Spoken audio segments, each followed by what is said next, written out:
நிச்சயமாகிய இயேசு கிறிஸ்துவின் இனிதான நாமத்தினாலே யாவருக்கும் அன்பின் நல்வாழ்த்துதல். நீதிமொழிகளிலிருந்து நாம் தியானம் செய்கிறோம். குறிப்பாக நேற்று நாம் 20ஆம் வசனத்திலிருந்து தொடங்கி இருக்கிறோம். 20ஆம் வசனம் எவ்விதமாக ஒரு அழைப்பை கொடுக்கிறது என்றால்,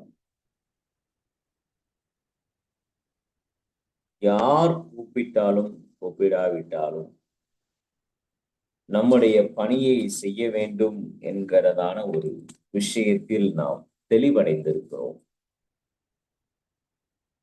ஆகவே ஞானம் காத்திருக்கவில்லை, அவன் வரட்டும், அவன் செய்யட்டும் என்று சொல்லி ஞானம் காத்திருக்கவில்லை.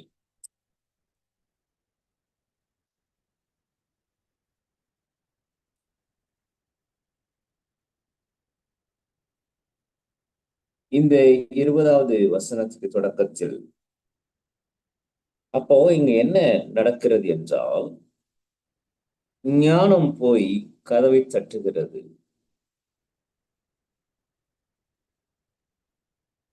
அதாவது வித் பேஷன்,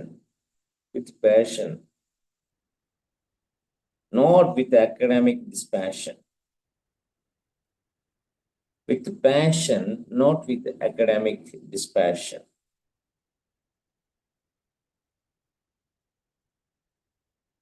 சத்தமாய், loud. இதற்கு பயன்படுத்தப்பட்ட எபிரேய வார்த்தை டரோனோம்.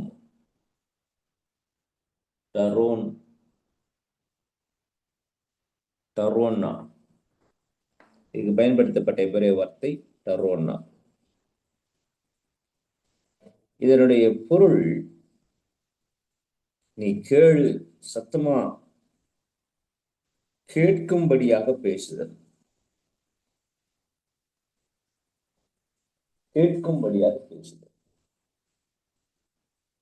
சரி,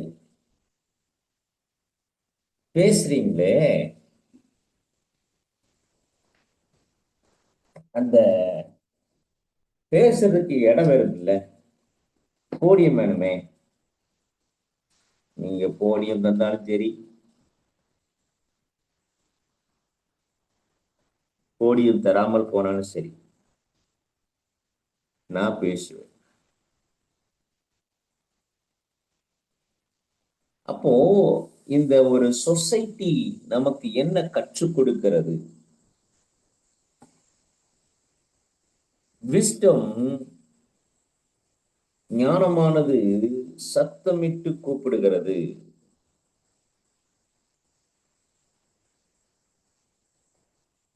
அப்போ விஸ்டம் ஒரு பப்ளிசிட்டி, பொதுவில் இருக்கிறது, ரகசியமாக அல்ல, மறைந்து அல்ல.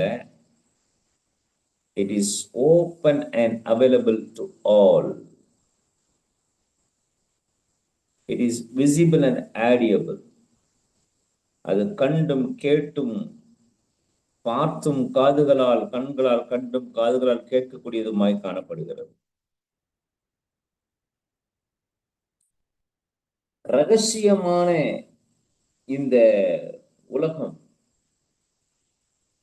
அவங்க ரகசியமா தங்கியிருப்பாங்க, அண்டர் கிரவுண்ட்ல இருக்கிறாங்க. இப்படிப்பட்டதான சொசைட்டிஸ் இருக்கிறதான காலகட்டங்களில் வெளியரங்கமாக பார்த்து பேசி, நீ வா, நன்மையை செய், நன்மை பக்கம் திரும்பு என்று கூப்பிடுவது என்பது ஒரு மிகப்பெரிய அளப்பரியதான ஒரு உண்மை. இந்த ஞானம் கத்தி கத்தி கூப்பிட்டாலும் இன்விடேஷன் டு ஆல், இதுதான் கிறிஸ்தவம். எல்லோருக்கும் அழைப்பு கொடுக்கப்பட்டு விட்டது. வருத்தப்பட்டு பாரம் சுமக்கிறவர்களே, நீங்கள் எல்லோரும் என்னிடத்தில் வாருங்கள். This invitation to all. அந்த இன்விடேஷனை வாங்கிட்டு கல்யாணத்திற்கு போகாததும் போகிறதும் அது நம்முடைய விருப்பம். It's a free will.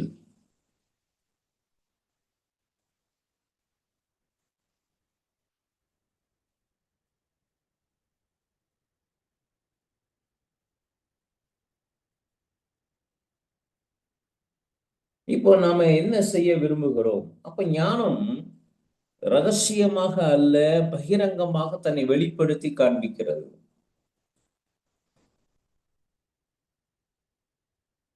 என் மகனே, அவருடைய ரகசிய ஆலோசனைகளுக்கு உட்படாதே அப்படின்னு சொல்லி பின்னாடி நம்ம லாஸ்ட்ல படிக்க போறோம்.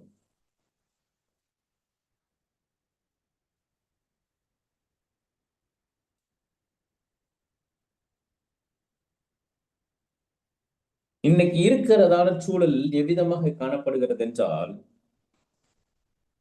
ஒரு ஒருங்கிணைந்த ஒரு சொசைட்டிக்கு நேராக நம்ம தள்ளப்படுகிறோம். இந்த மேசன்ஸ் குறிச்சு நீங்க நிறைய படிக்கலாம். மேசன்ஸ் குறிச்சு அது ஒரு பெரிய சீக்ரெட் சொசைட்டி. இன்னைக்கு அந்த மாதிரி ரகசிய குழுக்கள், ரகசிய காரியங்கள்லாம் நிறைய இருக்கிறது. அவங்களுக்கு அல்லாவுக்கும் யெகோவா விட்னஸுக்கும் திருத்துவத்துக்கும் வித்தியாசமே தெரியாது. அவங்களுக்கு ஒரு லக்கு இருக்கிறது. அந்த சீக்ரெட் சொசைட்டி தங்களுக்கு தேவையானதை செய்து கொண்டே இருக்கிறார்கள். ஞானம் நிறைய விஷயத்தை நமக்கு கற்றுக் கொடுக்கிறது. அது வெளியில பகல்ல வந்து பேசுது. இப்போ ஞானத்துக்கான இந்த அதோடைய இடத்தை நம்ம பார்த்தோம்னா, அது தெருக்களில் நிற்கிறது.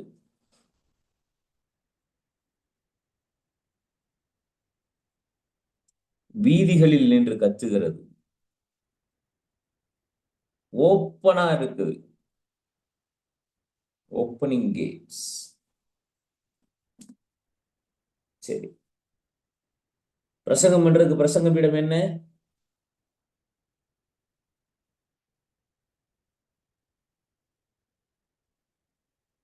இந்த மெசேஜ் என்கிறதான ஆங்கில வேதாகமத்துல லூக்கா 5ஆம் அதிகாரம் இப்படியா சொல்லும். இயேசு அங்க இருக்கிற படகிலே ஏறினார். தமிழ்ல படகுல ஏறினார் இருக்கும். பேட்டர் யூஜின், அந்த மெசேஜ் பைபிள் டிரான்ஸ்லேட்டர் வந்து பேட்டர் யூஜின். பேட்டர் யூஜின் என்ன செய்யறாரு அப்படின்னா,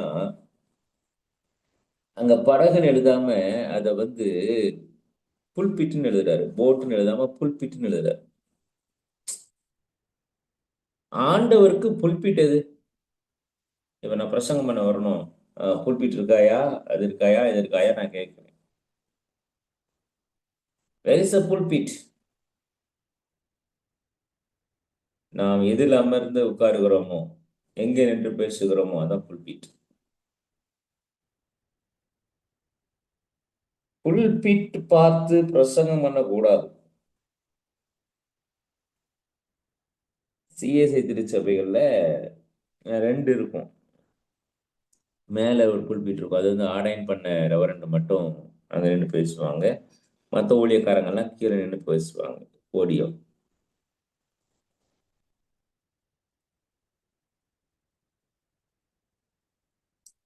இது அவங்களுடைய பழக்கம். புல்பிட், அவர் பாஸ்டர் வேடிக்கை சொன்னாரு.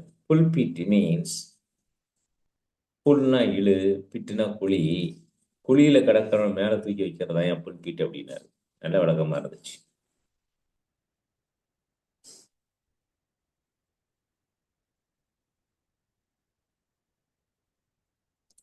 சோ இங்க போடியம் கிடையாது.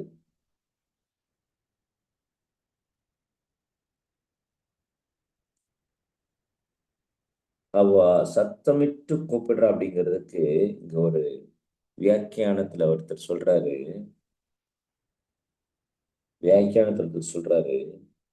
ரொம்ப அற்புதமா இருக்கு. ஏன்னா இப்படி ஒரு மீனிங்கை நான் பார்த்தது இல்லை. அழகான ஒரு மீனிங். என்ன மீனிங் அப்படின்னா, she speaks with full lungs and clear voice above the din and bustle of daily life. She, She speaks with full lungs and clear voice.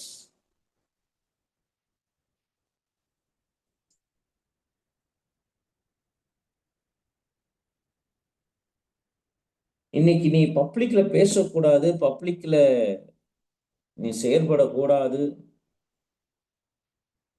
Notice கொடுக்கக்கூடாது, கன்வென்ஷனுக்கு நடத்தக்கூடாது.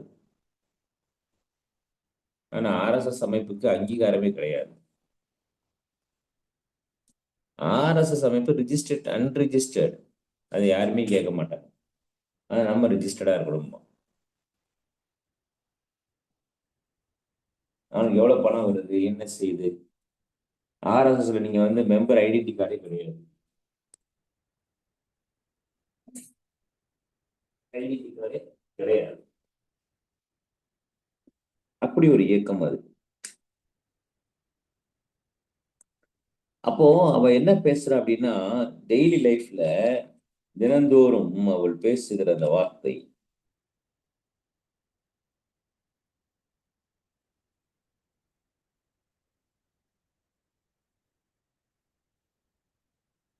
அப்போ பட்டணத்தினுடைய பிரதானமான ஒரு இடத்தில் நின்று கொண்டு, முக்கியமான ஒரு தலையாய ஒரு இடத்தில் நின்று கொண்டு அவள் பேச தொடங்குகிறாள். கேளுங்கள், கேளுங்கள், கேளுங்கள். நான் ஏன் இந்த ஒரே வசனத்தை நின்று இவ்வளவு தூரம் எக்ஸ்பிளைன் பண்றேன் அப்படின்னா, இன்றைக்கு இந்த வசனத்தை அப்படியே நம்ம தீமோத்தேயுக்கு எடுத்துட்டு போலாம். சமயம் வாய்த்தாலும் வாய்க்காவிட்டாலும் நீ திருவசனத்தை பிரசங்கம் பண்ணி கொண்டே இரு. அவங்க சொல்லட்டும் பிரசங்கம் பண்றோம், இல்லவே இல்லை.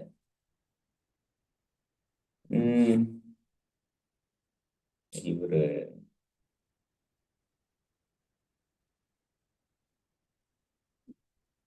பிரசங்கினி இளவரசன் யார், இவரால் இன்னொருத்தரான்னு தெரியல, 2 பேர்ல.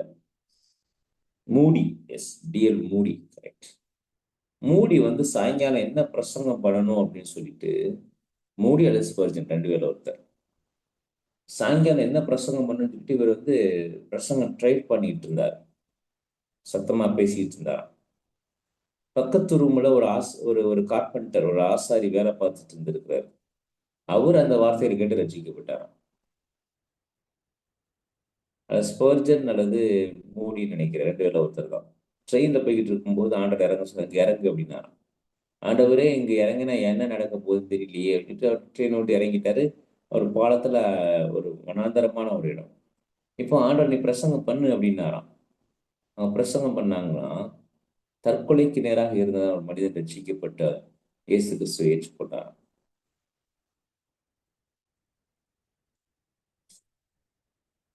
இதே போல நம்ம நிறைய சொல்ல முடியும். பாருங்க, wisdom calls out in the street, she sounds loud in the plazas. Spencer பிளாசானா சென்னை ரொம்ப ஃபேமஸ் இல்லையா? பிளாசால நின்றுட்டு நீ பேசு சார், நீங்க எப்படிலாம் நீங்க எதுவுமே கூச்சல் போடக்கூடாது சார் அப்படின்ட்டு நம்ம வெளியே துரத்திடுவாங்க.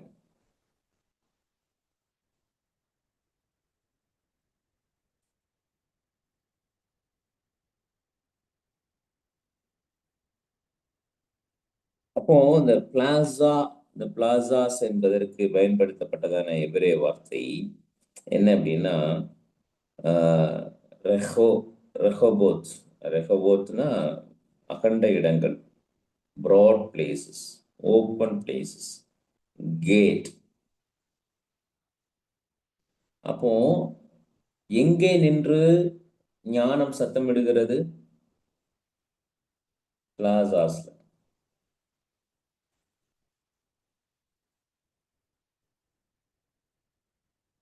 அது வந்து பப்ளிக் பிளேசஸ். Public places. ஒரு தம்பி கோயம்புத்தூர்ல போய் ஈஷா யோகா மையத்துல போய் நின்று சிவன் சிலை முன்னாடி நின்று இயேசுதான் ஆண்டவர் சொல்லிட்டு பத்தி பிரசங்கம் பண்ணார். அது என்ன ஆச்சு அப்படின்னா, அது வேற மாதிரி ட்விஸ்ட், மத பிரச்சனை ஆயிரும். இப்போ நீங்க ஹிந்து கோயிலுக்குள்ளேயே உட்கார்ந்துக்கிட்டு சுவிசேஷம் அறிவிக்கலாம். எப்போ அறிவிக்க முடியும்? அது உள்ள போய் ஒரு நட்பு ரீதியான ஒரு சுவிசேஷ இயக்கம் வந்து நம்ம பண்ணணும். நட்பு ரீதியான ஒரு சுவிசேஷ இயக்கம் பண்ணிக்கிட்டே இருக்கும். அதை நம்ம செய்யும்போது அவங்களே சொல்லுவாங்க, இதெல்லாம் ஒண்ணும் இல்லடா அப்படிம்பாங்க. என்னுடைய அனுபவத்துல நான் சொல்றேன். நாம வெறுப்பேத்துற மாதிரி பேசிட்டோம்னா சிக்கலாயிரும். ஆனா சுவிசேஷம் என்பது அவன் பாவத்தை உணர்த்தும் போது அவனுக்கு வெறுப்பு ஏத்ததான் செய்யும். சுவிசேஷம் என்பது நீ பாவத்தை விட்டு வெளியே வா என்று சொன்னா அவனுக்கு வெறுப்பு ஏத்ததான் செய்யும். அவன் அதுல சுகமா இருந்துட்டான். பன்றி மாதிரி அதிலேயே சுகமா படுத்து பழகிட்டான். எருவு மாடுகள் இருக்கு பாத்தீங்களா? எருவு மாடு. எருவு மாடு என்ன செய்யும்னா எங்க ஊர்ல எல்லாம் தண்ணிக்குள்ள விழுந்துச்சுன்னா அவ்வளவுதான், வெளியே வரவே வராது. அது ஏன் விழுந்திருக்கு அப்படின்னா, அதோடைய சுகம், அதோடைய உடம்பு வந்து கருத்த உடம்பு, சூட தாங்காது. அதனால தண்ணிக்குள்ளேயே இருக்க விரும்பும் அது. குளிர்ச்சியா இருக்கணும்னு விரும்பும்.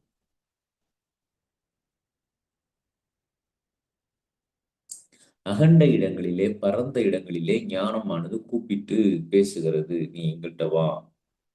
அப்போ ஞானம் குறிப்பிட்டு எதிர்பார்க்கவில்லை. ஞானம் ஒரு இன்விடேஷனை எதிர்பார்க்கவில்லை. நான் ஹீப்ரு கற்றுக் கொடுக்க ஆரம்ப காலகட்டத்துல ஒரு வீடு வீடா போய் சொல்லுவேன். வாங்க வாங்க படிக்க வாங்க படிக்க வாங்க. ஏதாவது நீங்க ஆண்டுடைய வார்த்தை தெரிந்து கொள்ளுங்கள் அப்படின்னு. ரொம்ப ரெஸ்பான்ஸ் கம்மியா தான் இருக்கும் இன்னைக்கு வரைக்கும். அப்ப நான் கேட்டேன், ஏன் ஆண்டவரே இவங்களெல்லாம் கூப்பிட சொல்றீங்க? அப்ப சொன்னாரு, இன்விடேஷன் டு ஆல் மேன் அப்படின்னாரு. எல்லாத்துக்குமான அழைப்பு. அழைப்பு எல்லாருக்கும் உண்டு. அழைப்பு உண்டு. நீ அழை, வந்தால் அவர்கள் பாக்கியவான்கள்.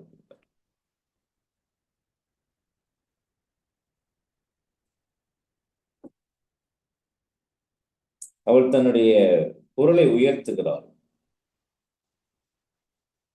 மனுஷன் எப்போ சத்தமா பேசுவான் அப்படின்னா, இமோஷன் இருந்தா மட்டும் பேசுவான். இமோஷன் ரொம்ப முக்கியம். இந்த இமோஷனை இந்த இந்த இந்த இந்த இந்த இந்த இமோஷன் என்பது ஒரு தவறான வியூல பார்த்துடக்கூடாது. அவள் தன் சத்தத்தை உயர்த்தி,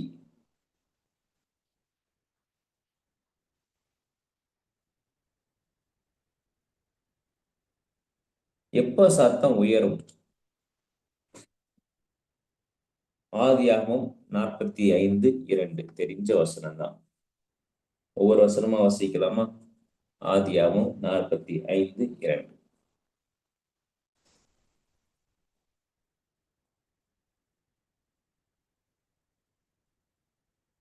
திட்டேன் கோலா. கோலா கோல்னா சத்தம், அவ- கோலானா அவன் அவருடைய சத்தம். சத்தமிட்டு அழுதான். அவன் அவன் சத்தம். சத்தமிட்டு அழுதான். போதும். அவன் சத்தமிட்டு அழுதான். சத்தமிட்டு அழுதான். எப்ப? தன்னை வெளிப்படுத்தினான். இத்தனை நாளா நான் அடக்கி வச்சுட்டேன். இத்தனை நாளா நான் அப்படியே என்ன சகோதரர்ல பார்த்து பொங்கி வழிந்து சத்தமிட்டு அழுதான். அப்போ எப்போ நமக்கு ஞானம் வந்து பிரசங்கம் பண்ணுன்னு சொல்லுது, எப்போ நமக்கு பிரசங்கம் பண்ணணும்னு தோணும்? எப்போ?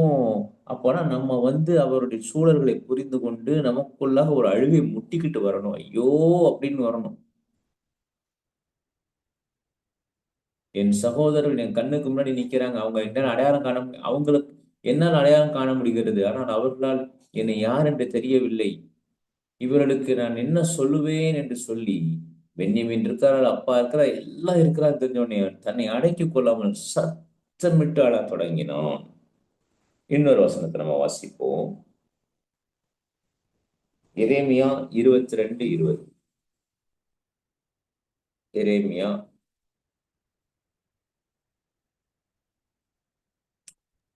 லீபனோனின் மேல் ஏறி ம், புலம்பு. ம். பாசானில் உரத்த சத்தமிடு. பாசானில் ஆபரீமிலிருந்து அஹ், அஹ், ஆபரீமிலிருந்து கூப்பிட்டு கொண்டிரு. ம்.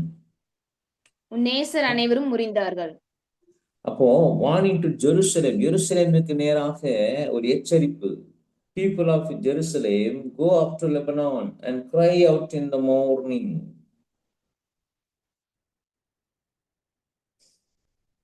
எருசலேம் குடிகளே, நீங்க லீபனோன்ல போய் என்ன செய்யுங்க? சத்தமிட்டு அழுங்க. சத்தமிட்டு பாசானுக்கு சத்தமிட்டு சொல்லு. அப்போ ஒன்று, தன்னுடைய சகோதரர்களை பார்த்து தன்னை வெளிப்படுத்திய போது யோசேப்பு கதற ஆரம்பித்தார். இரண்டாவது, ஒரு எச்சரிப்புக்காக சத்தமிட்டு, எல்லாரும் போங்க, அங்க ஓடிருங்க, அங்க நிக்காதீங்க, போங்க போங்க போங்க போங்க.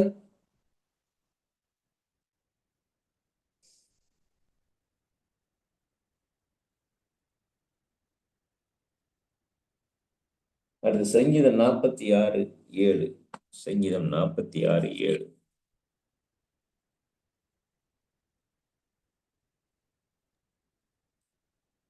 சேனைகளின் கர்த்தர் நம்மோடு ம் இருக்கிறார். ம் யாக்கோபின் தேவன் நமக்கு உயர்ந்த அடைக்கலமானவர். ம் இல்ல, 6வது வாசிங்க. 6 வாசிங்க. ஜாதிகள் கொந்தளித்தது, ராஜ்யங்கள் தத்தளித்தது. அவர் ம் தமது சத்தத்தை முழங்க பண்ணினார். அவர் தமது சத்தத்தை முழங்க பண்ணினார். Nations are in uproar. கர்ச்சிக்கிறார். நேஷன்ஸ் ஆர், அதாவது அவர் சத்தமிடுகிறார். God gives a shout. ஆண்டவர் சத்தமிடுகிறார். அவர் முழங்குகிறார்.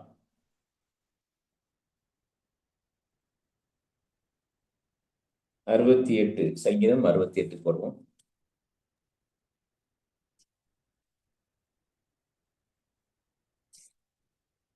ஒன்னாங்களா பாஸ்டர்? இல்ல, 68ஆம் சங்கீதம் 34ஆம் வசனம். தேவனுடைய வல்லமையை பிரசித்தப்படுத்துங்கள். ம் அவருடைய மகிமை இஸ்ரவேலின் மேலும் அவருடைய வல்லமை ம் மேக மண்டலங்களிலும் உள்ளது. ம் 33 பாஸ்டர். 33. ஆதி முதலாய் இருக்கிற வானாதி வானங்களின் மேல் எழுந்தருளி இருக்கிறவரை பாடுங்கள். இதோ ம் தமது சத்தத்தை பலத்த சத்தமாய் முழங்க பண்ணுகிறார். தம்முடைய சத்தத்தை பலத்த சத்தமாய் முழங்க பண்ணுகிறார்.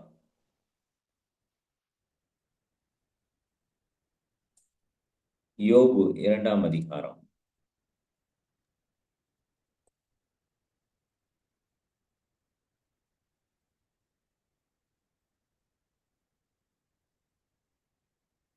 பதினோராம் வசனம்.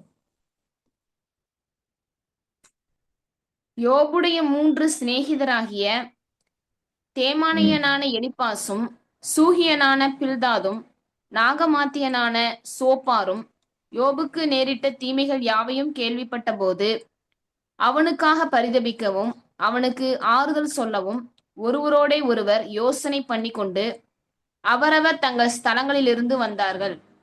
ம் வாசிங்க. அவர்கள் தூரத்தில் வருகையில் தங்கள் ம் கண்களை ஏறெடுத்து பார்த்தபோது அவனை உருத்தெரியாமல் சத்தமிட்டு அழுது அவரவர் தங்கள் சால்வையை கிழித்து வானத்தை பார்த்து தங்கள் தலைகள் மேல் புழுதியை தூற்றிக்கொண்டு ம் வந்து சோ- அவன் துக்கம் மகா மகா கொடியது என்று மகா கண்டு. கொடிய துக்கம் என்று கண்டு ம் ஒருவரும் அவனோடு ஒரு வார்த்தையும் பேசாமல் இரவு பகல் 7 நாள் அவனோடே கூட தரையிலே உட்கார்ந்திருந்தார்கள். நல்ல ஃப்ரெண்ட்ஸுங்க. Super friends. உங்க துக்கத்துல அவங்க அழுதார்கள் லவுட்லி. அவங்க கட்டு சத்தமா அழுதாங்களாம். அழுது 7 நாள் ஒருத்தரும் ஒரு வார்த்தை பேசாம, சாப்பிடாம, தண்ணி குடிக்காம யோபு கூட உட்கார்ந்துருந்தாங்களாம். இப்படிதான் ஃப்ரெண்ட்ஸ் கிடைக்க கொடுத்து வச்சிருக்கணும். யோபுடைய நண்பர்கள் நல்ல நண்பர்கள். ஆனா அதுக்கு அடுத்தாப்புல அவங்க என்ன மாறுறாங்கிறத பார்க்கணும். அப்பனா இங்க பேசி முடிக்கிற வரைக்கும் இவங்க சாப்பிட்டாங்களா, சாப்பிடலையா, தண்ணி குடிச்சாங்களா, குடிக்கலையான்னு தெரியல. 25 ஆண்டுகளுக்கு முன்பதாக ஒரு மரணம் என்ற உடனே ஊர் முழுக்க கூடி வந்தாங்க. நிறைய பேர் துக்கம் அனுசரிச்சாங்க. இன்னொரு 30 வருஷத்துக்கு முன்னாடி போய் பார்த்தீங்கன்னா 5 நாட்களுக்கு உறவினர்கள் இருந்தார்கள், வீட்டுல இருப்பாங்க. இன்னைக்கு ஒரு துக்கம், ஒரு மரணம் என்று சொன்ன உடனே ரொம்ப சுருங்கிட்டோங்க நம்ம. we have more devices, we have more communications devices. இங்க இருந்துகிட்டே அமெரிக்கால பேசலாம், அங்க பேசலாம், இங்க பேசலாம். இந்த கம்யூனிகேஷன்ஸ் டிவைசஸ் அதிகமாக அதிகமாக அதிகமாக சோசியல் மீடியா அதிகமாக அதிகமாக அதிகமாக வீட்டுக்குள்ளே நாம் தனித்தீவுகளாக வாழ தொடங்கிவிட்டோம். எங்க சித்தப்பா இறந்து போயிட்டாங்க போன மாசம். ஆஹ் எங்க சித்தப்பா நிறைய ஃப்ரெண்ட்ஸ் உண்டு. எனக்கு ஆச்சரியம் என்னன்னா, எங்க ரிலேட்டிவை தவிர 3 பேர் மட்டும்தான் பார்க்க வந்தாங்க. எனக்கு ரொம்ப நொந்தே போயிட்டேன். எவ்வளோ இப்போ ஊர்ல போனா ஒரு பழக்கம் இருக்கும் இல்லையா? எங்க சித்தப்பா எங்க ஊர்லயே செட்டில்டு எல்லாமே இருக்காங்க. ஆனா யாரும் ஒரு குறிப்பிட்ட அந்த சர்ச் பிலீவர்ஸ் வந்து பார்த்தாங்க, உறவினர்கள் வந்து பார்த்தாங்க. அப்படிதான் இருந்துச்சு இது. அடக்கம் முடிஞ்சது. அடுத்தாப்புல 2ஆம் நாள் 3ஆம் நாள் அந்த விசேஷ பிரேயர் துக்க நிவர்த்தி கூட்டம் வச்சாங்க. முடிச்ச பிற்பாடு ஒரு ஆளை காணும்.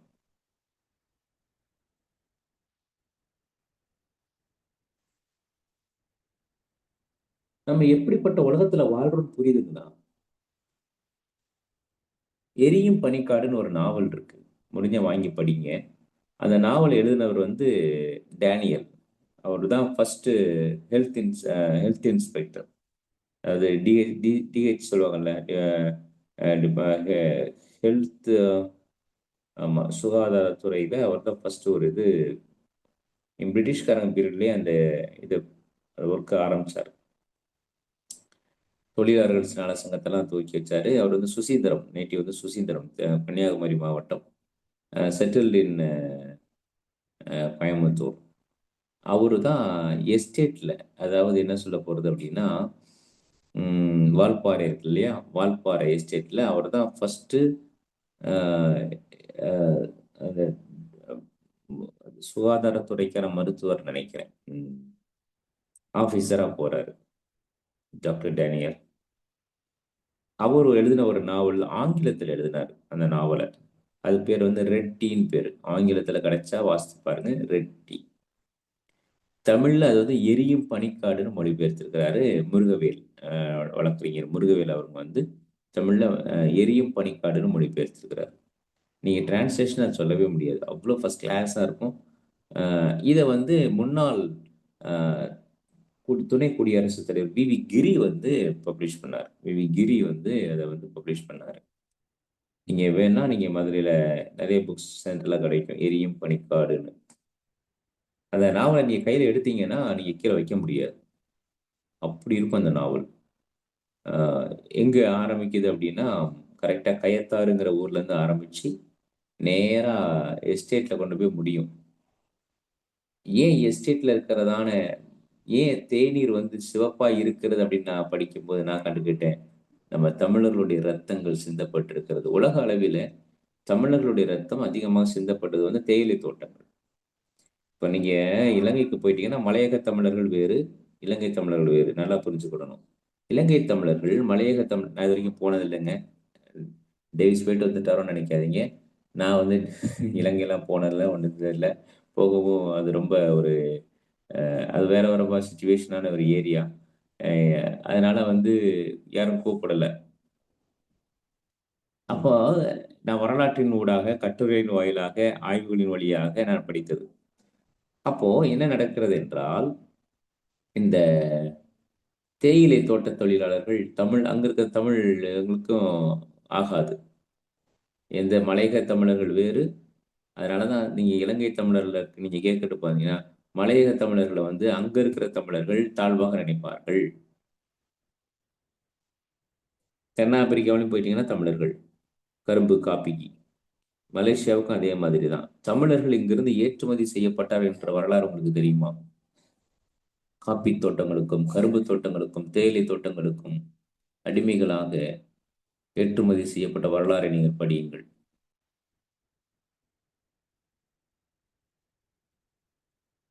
அந்த எரியும் பனிக்கடல் எப்படி அந்த நாவல் முடியும்?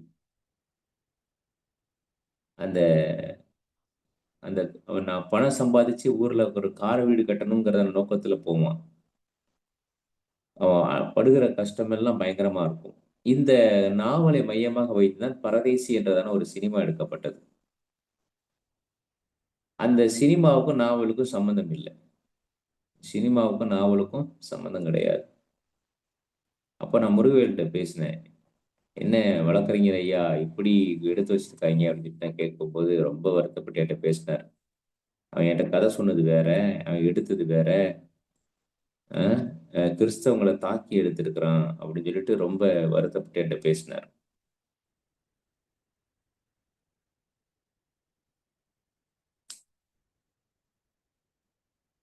ஏன் நான் இவ்வளவு தூரம் சொல்றேன் அப்படின்னா, கத்தி, இந்த லவுட், இந்த ஞானம். அப்போ இன்னைக்கு எப்படி அந்த நாவல் இப்படியா முடியும்? அந்த ஹீரோவுடைய மனைவி இறந்து போயிருவா. உடனே மறுநாள், ஏ வா இலை பறிக்க வான்னு கூப்பிட போவாங்க, தேயிலை பறிக்க வான்னு கூட போவாங்க. கேட்டா அவன் கடன் இன்னும் அடையல. இவன் மத்தவங்கள கூப்பிடும்போது அந்த வேதனை தெரியல. ஏன்னா வேலை செஞ்சுதான் ஆகணும். நீ செத்து போன எனக்கு என்ன, நீ எனக்கு வேலைக்கு வா அப்படின்பா. உன் பொண்டாட்டி செத்தா என்ன, உன் பிள்ளை செத்தா என்ன, நீ வேலைக்கு வா அப்படின்பா. லார்பீர் லார்பீர் வந்து பசுமலையினுடைய ஒரு மிஷினரி. அந்த ஸ்கூலுடைய ஹெட் மாஸ்டர் பிரின்சிபல் இருந்தார் லார்பீர். டிடிஎஸ் லார்பீரை பேசல. டிடிஎஸ் பிரின்சிபல் லார்பீர் இல்லை, இவர் வேற லார்பீர். அவர் வந்து பெனிங்டனா லார்பீரான்னு தெரியல. சாமையா, பெனிங்டனா லார்பீரா ஐயா? ஐயா லார்பியர் தான் ஐயா. லார்பீர் தானே? ரைட்டு. ஆமையா ஹெட் மாஸ்டர் இருந்தார் ஐயா. ஆமா, கரெக்ட். ஐயா நான் வரலாறு படிச்சிருக்கிறேன். நான் நேர்ல தான் பார்த்ததுல செஞ்சதுல வரலாறு தான் எனக்கு. லார்பீர் என்ன செஞ்சிருக்கிறாரு, அவருடைய மனைவி இறந்துட்டாங்க. அப்படியே அவங்கள பெட்டியில வச்சுட்டு ஸ்கூலுக்கு வந்துட்டாருங்க. ஸ்கூல் முடிஞ்ச பிற்பாடு அதான் அனௌன்ஸ்மெண்ட் பண்றாரு, இந்த மாதிரி என் மனைவி இறந்துட்டாங்க அப்படின்னு சொல்லிட்டு. ஸ்கூலே ரொம்ப கதறிடுச்சு. நான் சொல்றது உண்மைதானே ஐயா? சமையா ஐயா ரொம்ப சரியா, ரொம்ப சரி ஐயா, அதை குறிச்சு ஐயா. நீங்க ஒரு 2 4 வார்த்தை மணிக்கு சொல்லுங்க. சொல்லி 4:30 மணிக்கு அடக்கம்யா. அஹ், அதை குறிச்சு 2 வார்த்தை நீங்க சொல்லிருங்க ஐயா. ஐயா ஐயா ஐயா, நீங்க சொன்னாதான் நீங்க தான் நிறைய சொல்றீங்க ஐயா.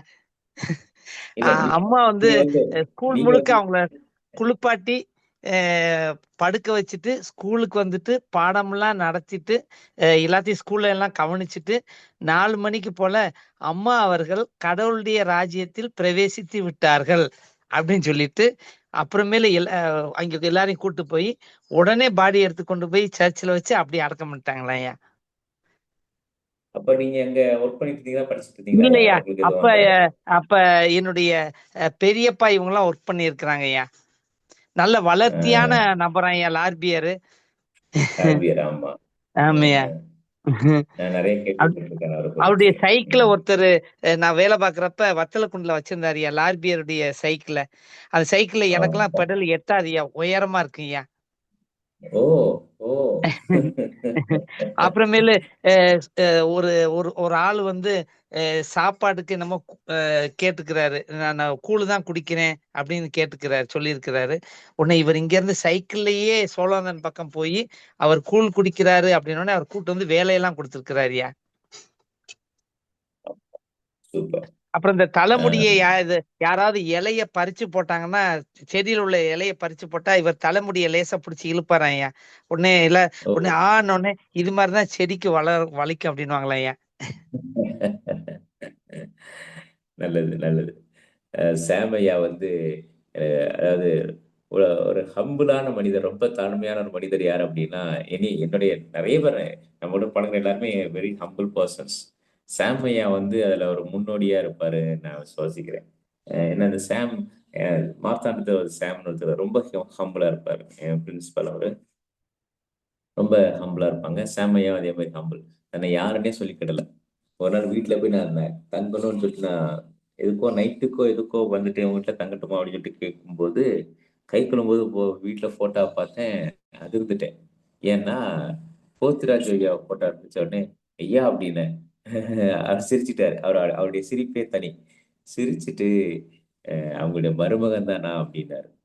எனக்கு தூக்கி வாரி போட்டுட்டு, மதுரை ராமநாடு டயசிஸினுடைய 3வது பேராயருடைய மருமகன் தான் சாம் ஐயா. சாமையாவுடைய விசேஷம் இன்னொன்னு இருக்குது. என்ன அப்படின்னா, அவங்களுடைய அம்மா, அவங்களுடைய துணைவியார், சாமையாவுடைய துணைவியாருடைய போட்டோ தான் எல்லா இடத்துலயும் பப்ளிசிட்டி வச்சிருப்பாங்க. எம்ஜிஆர் வந்து ஒரு சின்ன குழந்தைய தூக்கி வச்சிருப்பாரு. அது வேற யாரும் இல்லை, சாமையாவுடைய துணைவியார் அம்மாவை தான் தூக்கி வச்சிருப்பாங்க. அந்த போட்டோலாம் நான் ஷேர் பண்றேன். சரி, லார்கியர் குறித்து பேசின உடனே நிறைய பசுமொழி வரலாறுகள் வந்துகிட்டே இருக்கும். சரி, நிப்பாட்டுறேன். இது எதற்காக நான் சொல்றேன் அப்படின்னா, அந்த நாவல் முடியும் போது அந்த மனிதத்தன்மை எந்த அளவுக்கு குறைந்து விட்டது என்பதை காண்பிக்கும். இன்னைக்கு இன்னைக்கு ஒருத்தருங்க இறந்துட்டாங்கன்னு சொல்லிட்டு அழுதா, இன்னைக்கு ஏன் அழுகுற, அவன் செத்துதானே போயிட்டான் அப்படிங்கிற மனநிலைக்கு ஒரு ஜெனரேஷன் வந்துருச்சு. இன்னைக்கு இப்ப டி ஜெனரேஷன், ஜி ஜெனரேஷன் எல்லாம் பேசிட்டு இருக்கிறோம்ல, இந்த ஜெனரேஷன்ல என்ன நடக்குதுன்னா, இவங்க எல்லாம் பிகமிங் ஹார்டன் அப்படிங்கிறது இன்னைக்கு நமக்கு தெரியவில்லை. இன்னைக்கு இருக்கிற ஒரு பிள்ளைகிட்ட நீங்க சாரி கேளுங்க பார்ப்போம். ஒரு சின்ன பிள்ளைகிட்ட நீ பண்ணது தப்பு, சாரி சொல்லுங்க, சொல்லவே சொல்லாதுங்க. முரண்டு பிடிக்கும் சாரி சொல்றதுக்கு. நான் என்ன இப்ப என்ன செஞ்சுட்டேன், இப்ப என்ன செஞ்சேன்.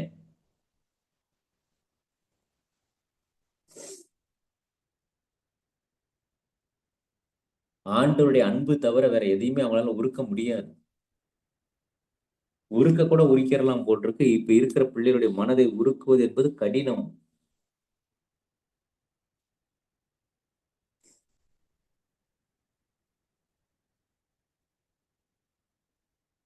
ஆமோஸ் 1:2-3-4 வாசிக்கலாம். ஆமோஸ் 1:2-3-4.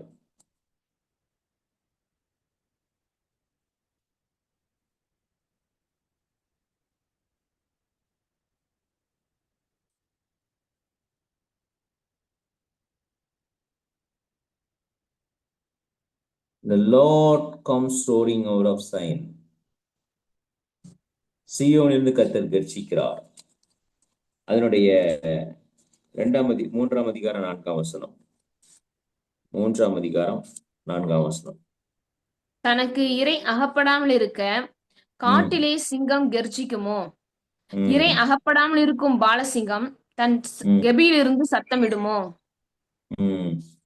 அப்போ சிங்கம் கர்ச்சிக்குமோ? அடுத்து 104, சங்கீதம் 104:12.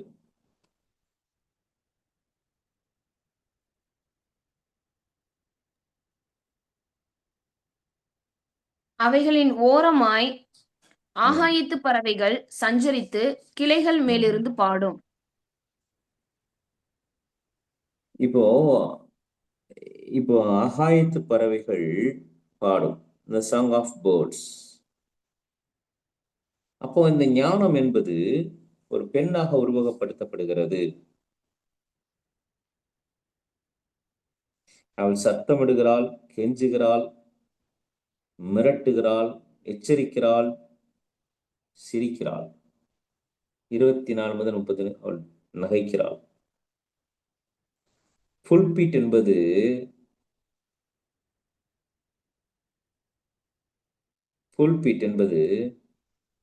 எப்படி தெரியுமா? நரகத்தின் அக்கினியிலிருந்து ஒருவனை வெளியே எடுப்பதாகும். Pulpit bashing and hellfire preaching if ever there were. நரகத்தினுடைய இப்போ தீ எரிஞ்சுக்கிட்டு இருக்கிறான். ஒருத்தன் பெட்ரோலை ஊத்தியோ மண்ணெண்ணெயை ஊத்தியோ சிவகாசியில 2 நாளைக்கு முன்னாடி பெரிய செய்தி. குடும்பத்துல தகராறு, அத்தனை பேர் மேலேயும் மண்ணெண்ணெயை ஊத்தி தீய வச்சு விட்டுட்டான். கடைசி அவனும் சேர்த்து போயிட்டான். 5 பேர் அவுட்டு. 5 பேர்ல 3 பேர் 4 பேர் அவுட்டு. 2 பேர் கவலைக்கிடம்னு போட்டிருந்தாங்க. ஐயா, நாம் பிரசங்கம் பண்ணுகிறதான ஒரு விஷயம், நம்முடைய பிரசங்கம் என்பது என்னுடைய வார்த்தையினுடைய அலங்காரம் அல்ல. அது என்ன தெரியுமா இருக்கிறது? நெருப்பில் இருக்கிற ஒருவனை நான் காப்பாற்றி அவனை நெருப்புல இருக்கிறவனை காப்பாற்றுவதற்கான ட்ரைனிங் என்ன? சாக்க போடும். இங்க ஃபயர் ஒர்க்ஸ் நிறைய நடக்கும். நான் நிறைவு செய்ய விரும்புகிறேன். ஃபயர் ஒர்க்ஸ் நிறைய நடக்கும். அந்த ஃபயர் ஒர்க்ஸ்ல நடக்கும்போது வெடிக்கும், அப்படியே எரிஞ்சுக்கிட்டே வருவாங்க. அவங்கள பார்க்கும்போதெல்லாம் பயங்கரமா இருக்கும். அதெல்லாம் நீங்க கண் கொண்டு நம்ம பார்க்க முடியாது.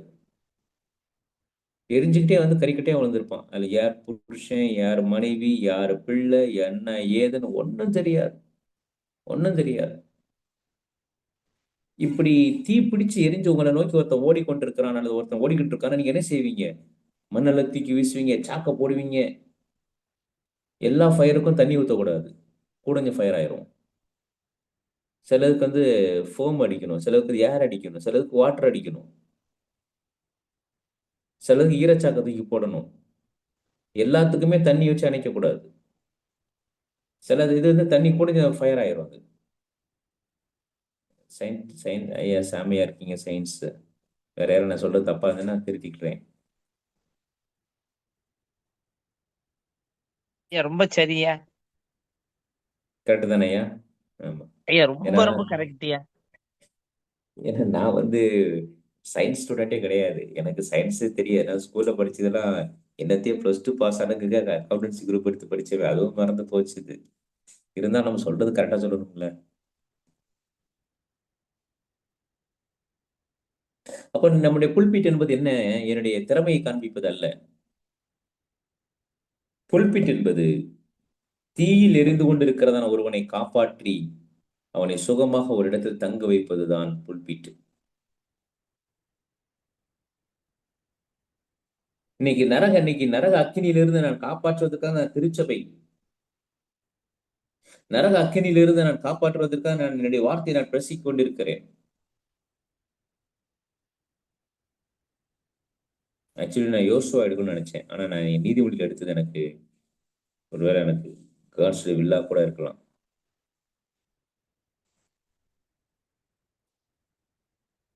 ஆகவே ஞானம் சத்தமிட்டு கூப்பிடுகிறது, வான் சொல்லுது, இழுத்து விடுது. எதற்காக என்றால் நீங்களும் நானும் வாழ வேண்டும் என்பதற்காக. யாரோ ஒருவர் நமக்காக ஜெபிக்காவிட்டால், யாரோ ஒருவர் நமக்கு சுவிசேஷம் சொல்லாவிட்டால் நாம் இந்த அருமையான ரட்சிப்பின் பாத்திரத்திற்குள் நாம் வந்திருக்க மாட்டோம். யாரோ ஒருவர் நமக்காக செய்திருக்கிறார்கள். நாம் என்ன செய்கிறோம்? நாம் எவ்விதமாக செயல்படுகிறோம்? ஆராய்ந்து பாருங்கள். கர்த்தர் நம்மை ஆசீர்வதிப்பாராக. ஆமென். ஷாலோம்.